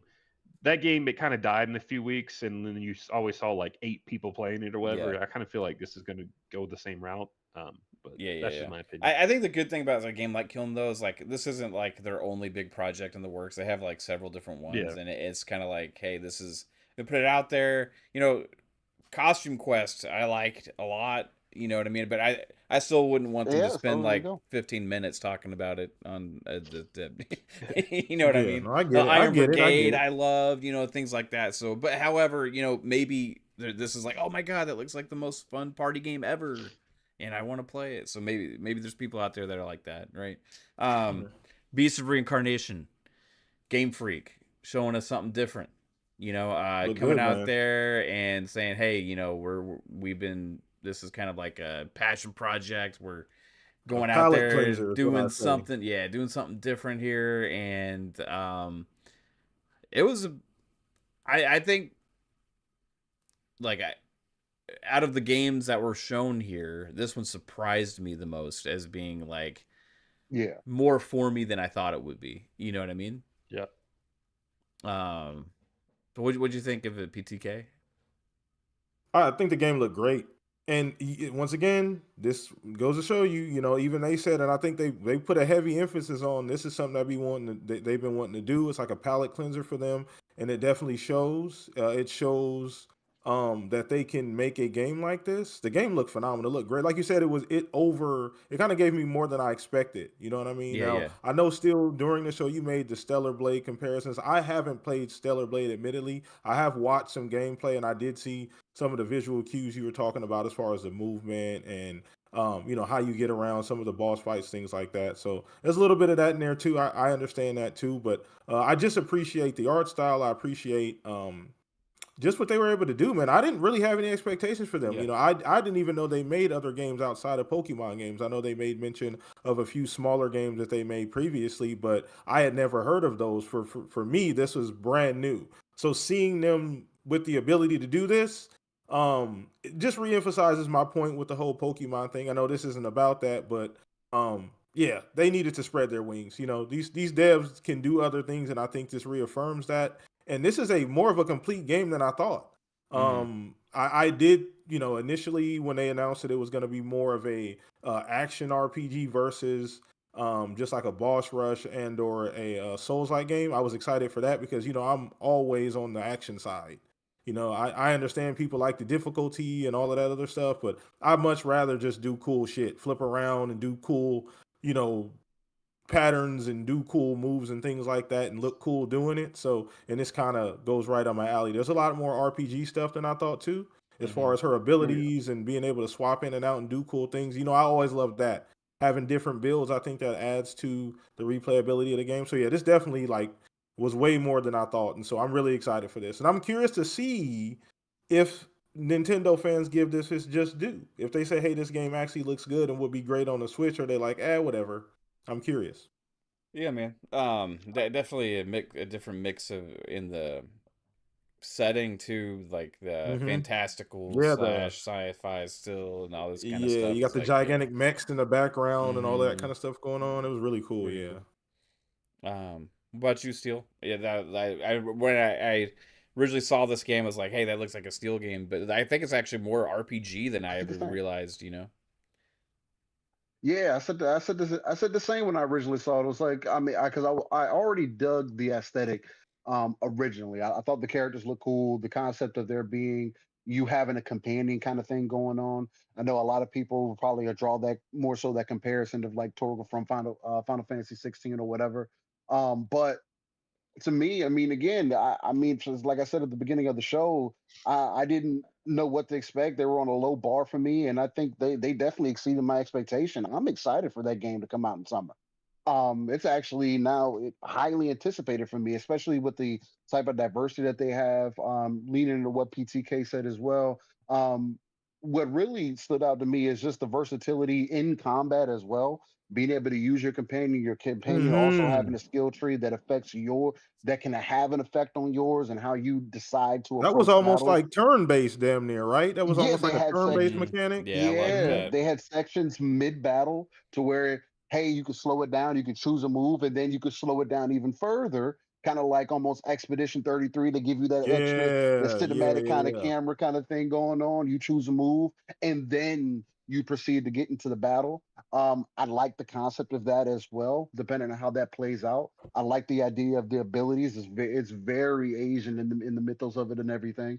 And just depending on how it plays out. I mean, again, I'm since I more recently played Stellar Blade, that's why I'm making the comparisons to it, especially when they were talking about how the deflecting and parrying is going to be base mechanics in the game and how they kind of empower your abilities. Hey, you're going to want to do these things to get your abilities faster or to make them stronger, or whichever the case. And we'll see how that plays out. There's a lot of people who find Stellar Blade to be a little bit on the harder side, especially when it comes to the bosses and everything.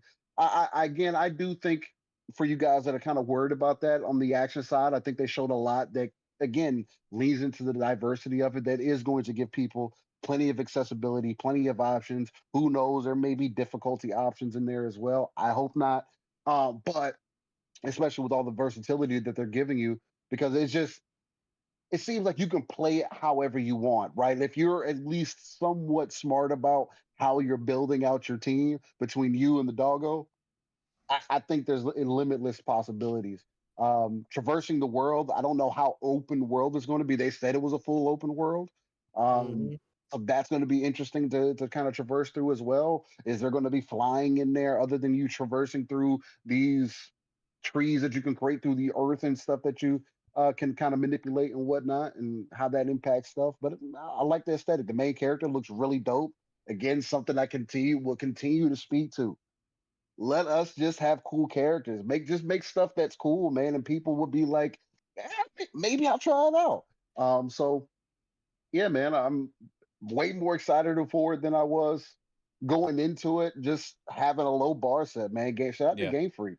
Definitely us to stepping outside the frame. Yeah, man, for sure. 100%. Even you, Jasper. Did this game actually become your favorite Game Freak franchise ever? Well, I mean, they got 20 years to work on that, I guess. But for me overall, I think the aspect of it is like it wasn't as soulsy as I thought it was going to be going into it. So I'm definitely more into it now that it's more action. The only takeaway that has me kind of concerned is the fact that there was that aspect where it like slows down and you choose moves or whatever. I just need to see how that plays out more and actually play it to figure out how, because it could ruin the flow. I don't know how that slow aspect is going to actually play, because there was a lot of like hacking and slashing, and then they kind of just is like, oh, here's another element to combat that's like, where the hell was this 10 minutes ago? I don't know. I think a good reference though, Jasper, would be like something like Final Fantasy VII Remake, because they do a lot of that in there as well, to where you can swap to a different character, choose a move for them, swap back to Cloud. You can, kind of slow it down and choose whatever moves that you want to do, and then get right back into action combat as well. So I think that could be a good reference point for it as well. Yeah, maybe. I mean, like I said, we'll just have to see, and like I actually have to get my hands on it to actually see how it plays, like for me. But it definitely has me more excited than I was like an hour ago or whatever. Yeah. For me on it, I think the coolest things was the looked like the story is going to be really intriguing, and the setting. Yeah. And just the setting and the story alone. And it's like, for me, it's like, can the gameplay like be engaging enough to make you want to see through that to the end? And that's what it, I think the gameplay looks solid enough there. So I'm intrigued by the story and the world and everything. I think they hit on a lot of things because it's really unique. Like, there's a ton of like games that come out that look actiony these days, and stuff, and it's like it's hard not to like, okay, well, it's another one of those, but like this one, you see the trailer originally, and it's like, okay, well, that's a different kind of setting I'm used to seeing, with these action games these days. And then you see what they're doing with the story. I like that with the stuff with the companion in there, because like I think it can kind of develop that kind of like importance of the game. You know what I mean? Like you feel like maybe you're fighting for something or whatever. You know what I mean? I really intrigued by it. I was not really super excited to see it at this, but I am actually really looking forward to it now. So, and that's another Game Pass game, so I don't have to buy it. It'll be I'll be able to play it on PC, Xbox, and on my Ally. Play anywhere. Yeah, 100%. And then we got the Playground. They started off with Forza. Forza was the first one they showed, right? This kicked off the show. Yep. Forza kicked off. Yep. If I were them, I would have done Kiln first, as like a warm up. Then I would have done Beast of Reincarnation, right? Then to be like, Forza, oh wow, this is like really crazy cool. Then I would have done Forza Horizon 6 and be like, hey, Playground here, and then like, but we're not just a racing studio. Here's also FABLE. You know what I mean? Yeah. So like that's how I would have ordered the show. I think it would have had a better like build up instead of putting like 15 minutes of Kiln right before FABLE. You know, however, they did kick off the show with Forza Horizon 6, and a little bit mixed feelings already from that, because with Steele's comments a little bit, you're saying they could have shown a little bit more. Are you directing to like you weren't happy with what you saw, or do you think they could have just shown more of what you wanted to see in the trailer? I don't necessarily know if it's just what I wanted to see from what they've shown. It's just when you're going to Japan, the first thing that you think of is street racing. And it just didn't seem like you're getting into what the depths of what that nighttime city driving gritty street racing is like. They showed the drifting and the cars look good and driving through the valleys is great. It seemed more along the lines of we're treating this like just like any other Forza Horizon. Yes, we're adding other things on top for the community and people who want to flesh that out, but let's be real, like when you get into the online experience, part of that, what I would have liked to seen, and they touched on a little bit on it, which is kind of like, well, damn, you should have spoke more into that, like with the car club scene. Okay, what else can we do with the car club? You know, you said we can get together, we can do races or whatever the case. Can we go race on the highway? How much of that is there? They said, oh, we have the Shotoko circuit or whatever. Okay, is it just the circuit, or hey, well, we have the biggest city than we've ever had before? Okay, well, how much of that can we really dive into? And then the cosmetic side of it, because that's another extremely important part of that tuner aesthetic, right? And when you think Japan, that's just, for me, especially when you look back on older games, whether it be like Need for Speeds or whatever the case may be, especially when you go underground, that's the first thing that I'm thinking of. And I just felt like the grittiness of it should have been more front and center instead of it being so clean. You know what I mean? Like, okay, last Forza, we got the Mexico. Y'all made us think that it was real, but then you got cars drive by. Cool. This time it's like I would have liked them. Hey, you know, kind of like Drift King, like from what was that? Can't even think of the name of it right now. But when they went to Tokyo, freaking, it's one of the most popular racing series that's out. Then they went to outer space with it. Fast and Furious. Fast and Furious. So when you think of like that's when I'm like Fast and Furious Tokyo, like them starting off in the garage saying people gathering together, them talking about your character because they said, hey, you're going to be a tourist visiting this city. How much deeper are we going to get? You just have a girl come out in like a short skirt with two flags, and then you see two cars drive past her. Fucking right, yeah. Like lean. It just felt too clean. You know what I mean? Like instead of you leaning in more, like this was your chance to really, because of how successful, especially Forza Horizon 5 was. And let's be frank, Horizon has been successful. So 5 has been the most successful, but y'all have been consistent. I think this was the moment, especially with y'all working on FABLE and now also having Turn 10 come in. This was the moment for y'all to kind of express yourself a little bit more, really get into the crevices and stuff. show more tuner cars. Say, hey, we know you guys want these cars. We're gonna have the Toyotas that y'all been looking for, the Nissans y'all been looking for, the Hondas y'all been wanting. You're gonna able to put. We're not gonna stick with, because my worry as well, because of how clean this was and how they made it so when they showed certain cars with body kits, because Forza does this as well, where they'll put body kits on certain cars that you cannot apply to any other car. It's just that car. So it's like you're limiting options, where I wanted to see freedom of options. Hey, not everything has to be super realistic. That's what motorsport was for. We're not doing that no more. Let's open it up, add more body kits, neon. I wanted to see the underglow. Like, deliveries, the aesthetic. Like, I just wanted to see a little bit more of that, man. So that's the main thing for me. It was just my takeaway. It just came across a little too clean. Although I do like you being able to build out your base and stuff. That's going to be persistent, that people can just pull up and they'll be able to see it at any point in time when you're in the world, or whatever the case. So stuff like that is cool. Again, not saying that they didn't do things to level it up somewhat, but I just feel like it was just too safe. Right. I would like them to go, like, I want to see more. Like, I think they were trying to cover so much that they can't go as deep into individual things, right? That I cared about the most, right? So like, they'll do like one line mentions like, yeah, more customization options than ever before because we're embracing the tuner culture. Like, they said things like that, but it's like, oh, show me. You know what I mean? I want to see, like, I want to see that. I want to see what you mean, They only showed that one Mazda with like the engine block, like yeah. or whatever. So like they're like they say all the things I wanted to hear about, like what they're doing, but like because they're covering so many different things. This game has this game has that, this game has this game has that. Like, we're doing this setting, we're doing this setting, we're doing this.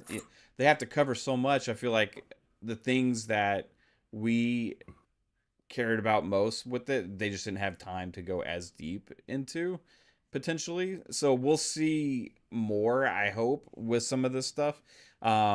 It's definitely not like one of those like flashy trailer kind of thing. I think that's what they can do still, like later on, closer to launch. They can have some flashy trailers that really hone in on those individual kind of specific things, like embracing that culture and stuff, you know what I mean?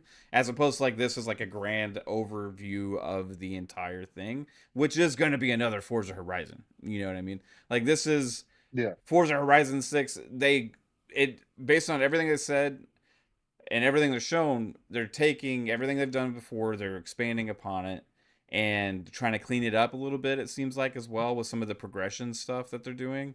But then also they are leaning more into the, the Japanese culture with the cars and the tuning options that they said. They didn't like show nighttime highway racing really at all. But they did say one of the most important things I wanted to hear is that they did make it Tokyo. Right? They said that Tokyo City for them was 5 times bigger than anything they've made before. So I don't know if that means 5 times bigger than any village they've made before, because that's all we've really gotten before is like little villages and stuff. Except for the Fast and Furious spinoff, right? The Jasper's DLC. But like 5 times bigger. If it's 5 times bigger than that, that's pretty substantial. If it's 5 times bigger than one of the little tiny villages in Europe or wherever, Mexico or wherever the other places we've been, then that's not very substantial. So I am curious still about the overall grand scale of Tokyo and how it's going to look at night. I love the fact that that's there though. Now, what will we be doing there will be the other question. You know what I mean? Like, how are they going to embrace with the modes that are available and all that kind of stuff, the city, besides just driving around it. Like, I want that Tokyo Extreme Racer feeling, going down the highways, flashing my lights at people, something similar to that.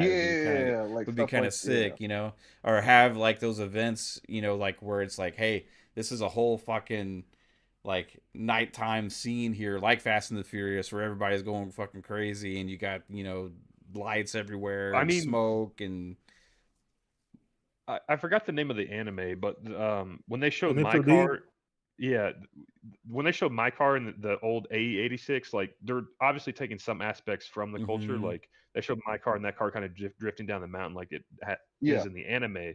So maybe there's kind of more of those smaller things just built across the game that we just haven't seen because they could only show us 15 minutes of it or so. Yeah. That's what I was thinking as well too. I think the thing is that, like you said, Mav, and just to kind of emphasize that point, is that this is the first showing right out the gate. It's a large game. It's still going to be a Forza Horizon, so I think we can all expect that at the very least. And they have a lot to show. A lot of the questions you guys have just couldn't be answered in the 15 minutes they had today. Unfortunately, and you guys are car fans. You guys, enjoy Forza. Maybe they could have did a better job of putting some of that information in there, or maybe the format could have been a bit different, or emphasize, like Steele was talking about, the tuner culture, and just show that stuff. But once again, there's a very large group of people that wanted to see this game. You know what I mean? So how do you represent that in the best way when you have all these different things? Could you lean into like a Need for Speed Underground? Great. Then there's going to be a group of people saying, well, what else are you doing outside of that?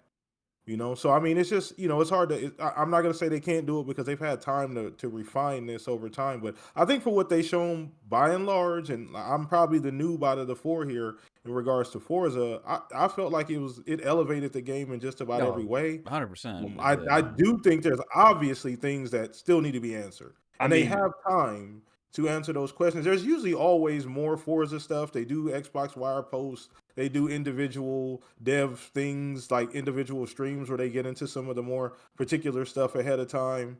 So they do that stuff on a regular for Forzas. So I do expect those things in the coming months. Now, did we get a release window? It's May 19th. Oh, it's May. Sorry, May. Yeah, that so was leaked. That date was leaked. So you're right. Well, no, it said it in the show too. Oh, did it? Oh, in the show. Okay.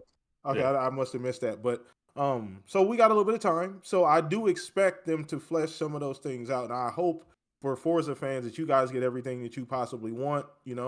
But it looked good to me. Goddamn it! Like, and just a base scale for me as somebody that would pick it up and be new to it. It looked elevated in every way. I like some of the cool community things, the garage, some of the cool stuff you're able to do with like in the world itself. It almost felt like a Forge mode. They have in Forza. So that's cool too. Just I think that stuff elevates the game to a new level. We'll see some of the other details though, because like you guys said, go ahead. I was just going to say that I think, to Steele's point with the customization, I don't think it's as there as people are thinking. Yeah, like everything. Yeah, you can put anything on there's anything. aspects of the customization that I think should have been there that aren't, that they didn't show at all. So I know it's not going to be in the game, and that's the neon aspect of lights, like underglow and like spoilers and stuff. Like you really didn't see that. You saw like there was just that one Mazda clip, but if you can just change the engine block and that's in the hood, like that's kind of going to be kind of whack for like. Yeah, it would have been nice to see one car and then show like 1,000 different quick variations of it, like super speed. You know what I mean? Like boom, boom, boom. That'd be a great way to show that off. Just real quick, yeah. It's just like it's like I get where you're coming from with a PTK. It's just. And I don't want to make it like one of those things where it's like, oh, I've been playing Forza for, and to me, so it's like, to me, when you say, oh, it looks good, it's just, that is the bar that they've already set. It's always going to look good. It's always going to be impressive. They're always going to level up what they've done before. My problem, just like from when they went from Forza 4 to 5, why is there such a lack in customization in a game that is not meant to be taken so seriously?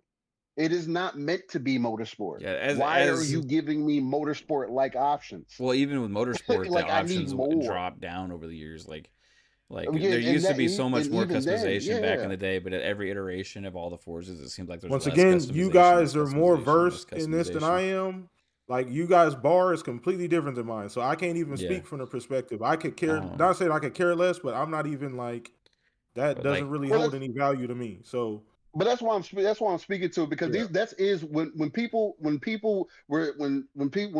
heard that Forza Horizon was going to Japan, what they're expecting is that car culture, is that true Okay, y'all are really going to now dive deeper into what it means to be a car enthusiast. Do you think that the game has room to include those things, or I mean, is it? So you think that they still have? Does it look like it has space for any of that? Like there still could be a chance that those things that they add along the way, or maybe an update. I think even that is kind of like I think even that is kind of, for lack of a way to put it, it's kind of like a duh thing, because of course they're going to add more stuff to it. But the first impression is everything. And for your first impression to be so clean, like you could have put that, like all the additional stuff that they put on there, like, hey, we got more editor stuff that we're gonna throw in there. That stuff that you throw into the next one, or to the next time that you give us a little bit more in those Xbox wires that you're talking about, or anything else like that. This is the moment where this is the first time people are going to see what an example of Horizon in Japan is going to look like.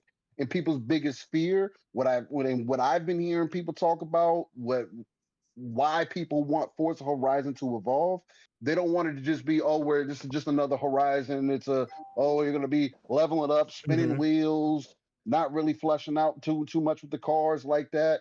It just needed to be a little bit more gritty, and it seems like they played it safe. And they didn't. This was the one that you didn't need to play it safe with. Yeah, right? missing that attitude, a little bit. That's really it, right? Even the drifting seemed too mundane. Like, bro, like lean into it. Give us the night. These are the things, the aesthetic that people are going to be looking for in this. I know you're going to make a beautiful game. That's like bar none. Forza Motorsport looked really good. Forza Horizon 5 was phenomenal, and they got it to work on every piece of hardware, even on the OG, on the Xbox One. Like, it looks good. I know y'all have talent for that, but it's just, as somebody who's going to be spending hundreds of hours driving through the city, doing all the races throughout everything that I can access, it's just, I definitely get what you're saying. Yeah, there's going to be more. There's definitely a potential for there to be more, but it's just like, damn, I don't want to have to wait a year for some of this stuff to get fleshed out. Like, another big thing for me, traffic. You're going to Japan.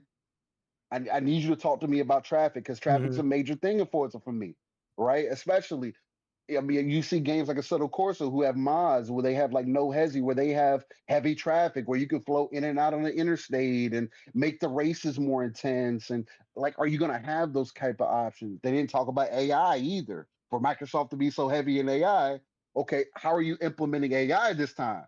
You know what I mean? Because that's something that y'all have kind of slipped on as far as player ghosts go. Because you'll see player ghosts that aren't even on your same level of excellence. It's cool to see, Mav's name or Jasper's name or PTK's name in there in my races, but it's like, it's also another thing when you get a feeling like, okay, these cars are actual representative of whatever drivatar that they're kind of pulling from.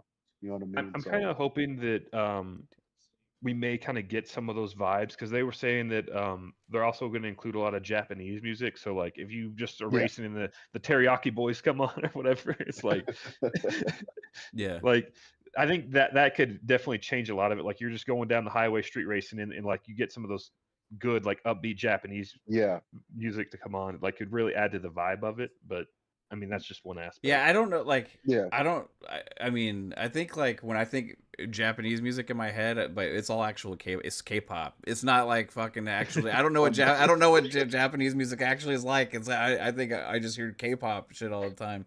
Like, so what it is, I don't know how it's different. Yeah, no, exactly. No, I'm saying that's not Japanese music. That's Korean music. Yeah. So it's like, what does Japanese music like that sound like? Now I've heard like, I mean, like a lot of Japanese video games and stuff like have like original like Japanese rock and shit and stuff in it, and I love that stuff, man. Like when there's some badass songs out there, but like I don't know what the popular tracks are of Japan artists, you know what I mean? So I don't know what to expect when they tell me to expect the Japanese music. It's just because I'm ignorant as fuck, right? But I'm sure that will add something to it, like Jasper says. overall game looks fucking gorgeous. It does. They will have Looks really Tokyo, like bigger than anything they've done before, so I'm pleased with that. I want to see bigger deep dives, basically into like the one note sentences that they said, like about the car meetups, about hey, there's this, hey, there's that, there's this. There's so much shit in this game that I just want to see, like, okay, what is that? What is that going to look like when we're doing that thing that they just talked about for a second? You know, I want to see those things. And I think that's the culture stuff that we're missing a little bit. That we couldn't really get a deep dive on some of that stuff. Also, what the fuck is this? So I'm not saying that in a bad way. They said, hey, you can build out your estate, right? So you not only can you buy houses, you can build out your estate just openly into the fucking world, and people that can visit it. Your friends can visit it. So what are you going to do with all these buildings? Are these actually, my question is, are these actually things that are useful things that you're building to do things with? Or are they just, hey, I'm building a thing and we can drive around this shit? Or can you actually get out and go into these buildings and like go into your garage, your customized garage, walk around your cars, go into these other buildings that have purposes? Or do you just drive around from thing to thing? If we're like, what are these buildings? What the fuck are the purposes of them? I think definitely it could think be. Go ahead. I was just gonna say, like, I think an aspect that could be kind of cool with it is like maybe these buildings are like research hubs, so you can like start researching or investing in like different body kits and stuff. But I don't know. That would be That's cool. just like that's just kind of like my general idea. But I think with Forza itself, it's probably just gonna be like, oh, here's something you spend money on in the game. Knowing Forza, there's not gonna knowing what Forza has done, they're not gonna be usable built. They're not gonna be like, they're just gonna be stuff to drive around. It's just gonna look nice, it's gonna add an aesthetic. Maybe you can drive through it or whichever the case. So it's like, I get it for aesthetic purposes. Looks cool, drive around it, have some fun with it, drift around it. I mean, again, I spent hundreds of hours back in motorsport back in the day, drifting around just warehouses and stuff like that with the boys, getting our drift skills right. So it's like, it could be a perfect playground for that. Perfect setup. Go to somebody, you pull up somebody's crib in the open world. That's the perfect drift layout for everybody. You used to just see people just drifting in and out of different buildings. That stuff could be cool. It's just, we'll see for sure. Yeah. I'm gonna play it regardless. I'm excited for it. They haven't let me down. I mean, it's gonna be a fucking amazing game. Like I at the end of the day, I just want to see more of those things as well, right? So, and then there was Fable, right? End it with a big one. We finally got the date, or not the date, but a window, fall 2026. So this year, that means Gears, Halo, Forza, and Fable, like Phil said, will be present this year unless anything gets delayed. What y'all think? Y'all think you think August, or you think more October-ish? I'm thinking October-ish, November-ish. Yeah, I'm thinking later. I'm thinking more fall. Yeah, like October. I would put Gears October because Halo's going to be November. So I'm thinking maybe September. They playing with a lot of dice there, gentlemen. I mean you're talking unless GTA gets delayed again. What a lot of dice. What about a 4-month period for Xbox to fucking have? That's going to be insane. Like Gears, Halo, and Fable. Like Fable looked fucking incredible, bro. It looked crazy. Like they took. All the questions, like, well, okay, Playground's New Age Fable, like, what I was afraid of, for the most part, is it would be a mechanically stripped down game to where it would just be kind of like an action RPG that looks. I thought they were gonna Disney-fy it. I thought they were gonna Disney-fy it. But they put all the fucking classic, not all of them, because I will say the one thing I was missing was the appearance that gets affected by your actions. Changes. Like if you could like get a halo over your head or grow horns and become more deformed. Like they've had stuff like that before, and maybe there is that they just haven't gone into it, because they did say morality makes a huge impact, and in somewhat it seems like even more so with how people interact with you than even in the past games. But I was missing that one thing to see if your character's appearance will be reflected by how much magic you use, right? Or are you good or are you bad? And but other than that, yeah, we saw fucking like, yeah, you can buy every building. Yes, you can have like 100,000 kids. I mean, you could do whatever you want to do besides the actual, like, hey, this is the story you're following and do this. You know, the interactivity of the world and how the world You can reacts to live you. in it. Yeah. It's still there, and that was the magic of Fable. Because if you, in the past Fables, if you just followed the storyline and did the combat stuff and did that, yeah, you could have fun. It was still a fun game. But the magic of Fable was this living, breathing world, which was not Getting ever lost. able to be Yeah. open completely. They had to kind of open zones. You know what I mean? Now we're actually getting Yeah. a true open Fable, True open world, and they're still going to have that level of like interactivity with the world that was unique to Fable. You know what I mean? So that checked all the boxes. I thought the combat looked fun. I thought the combat looked really solid. I thought the graphics were gorgeous. The game was oozing atmosphere all over the place with the different settings that they had. I could just imagine walking around, stopping, and the just like concept taking it art all actually in. You was know? pretty accurate, right? Based on what we've 100%. seen as far as Yeah. the Yeah. scenes and the scope and scale of it. Because I was worried. I mean, concept art is concept art, and it's always the pie in the skies with their vision for the game. But that's pretty damn close. It's pretty vast. The scope is pretty goddamn large. And yeah, I'm super excited, man.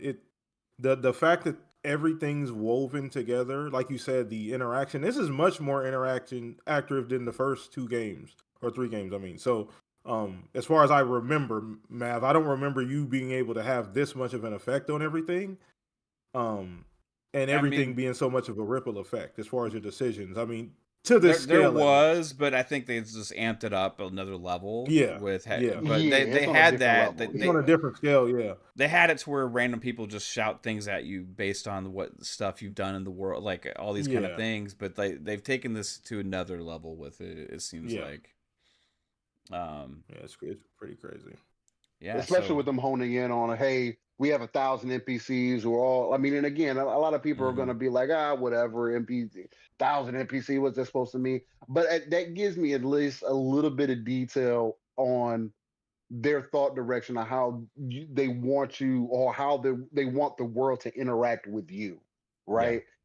And having so many, telling me that I can follow somebody. I mean, these are things that people talk about Red Dead Redemption and stuff like that, Yep. especially with two. These are the type of things that people speak with that. But this is like, of course, a different experience. But saying that, hey, I can follow somebody from the time they wake up to the time they go to bed and see how they react in the world, that is still something that is impressive, because there's not a lot of open world games that do that. The Witcher, to what I recall, didn't really do that. I've You know what done I that mean? in games like this before, where like, or I just pick an NPC and I'm like, I'm just gonna fucking follow them and just just like Yeah. just to see, Mhm. and like, and where do they go? What do they do and stuff? So, and usually like what happens is they'll go and they'll fucking disappear into a door.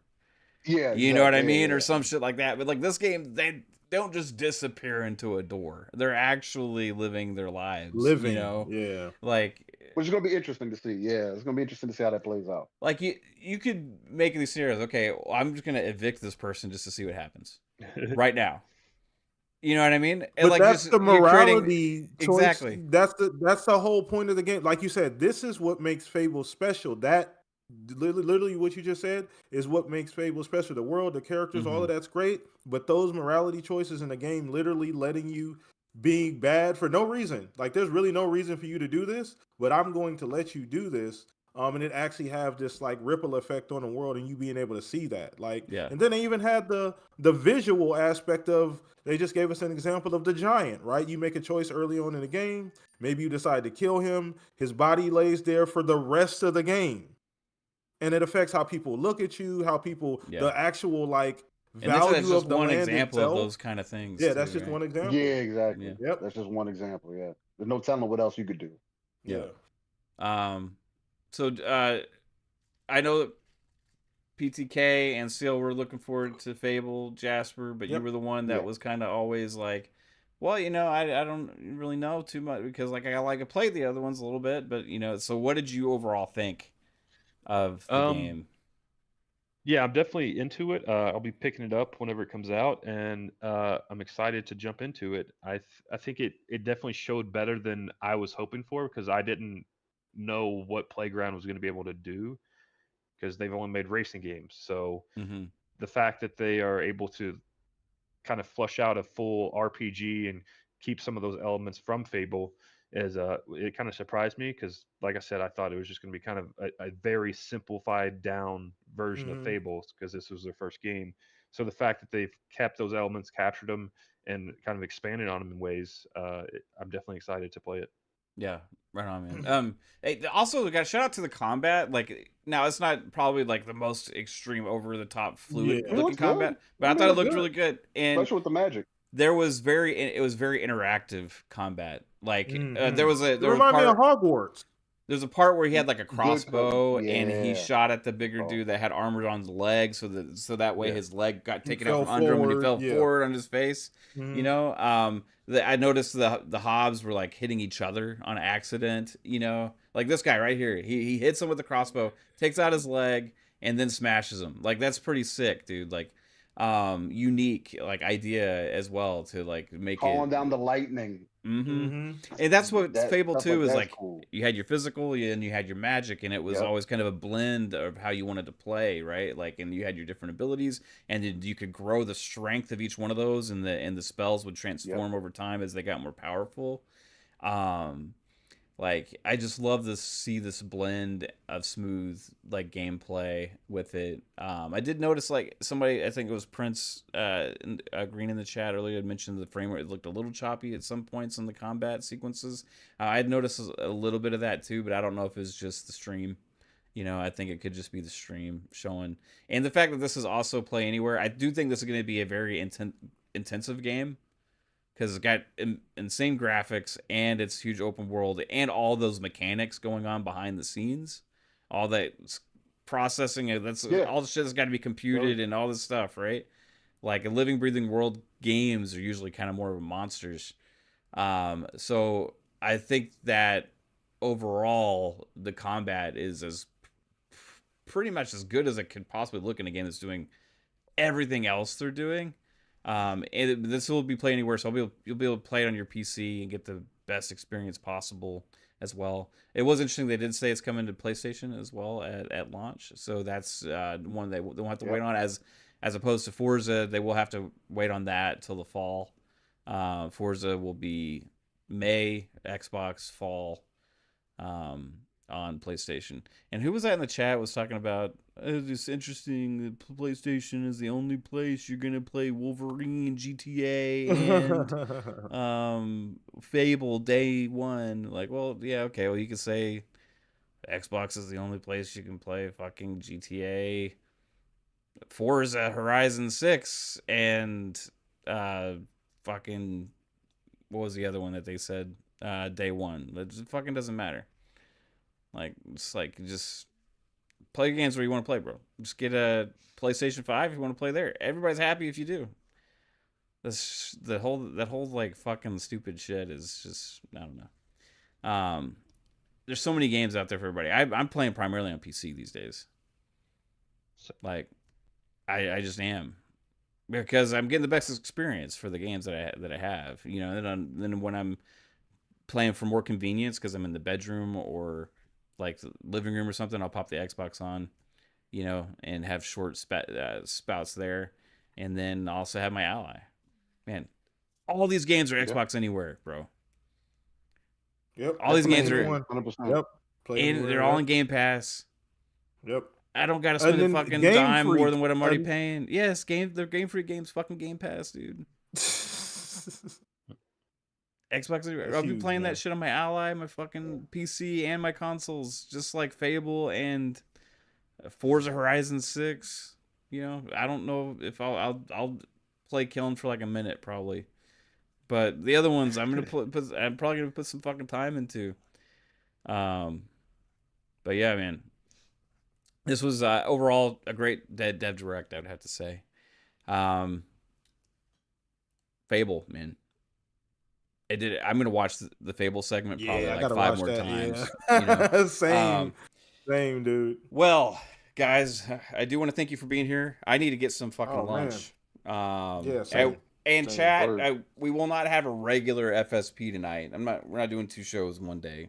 You know, we went on for over 2 hours today, so this was the FSP for today. Thank you all for watching, and hope you enjoyed the show. Maybe we'll have a stream this weekend or something and talk some more about the Dev Direct, because we'll be iced in here.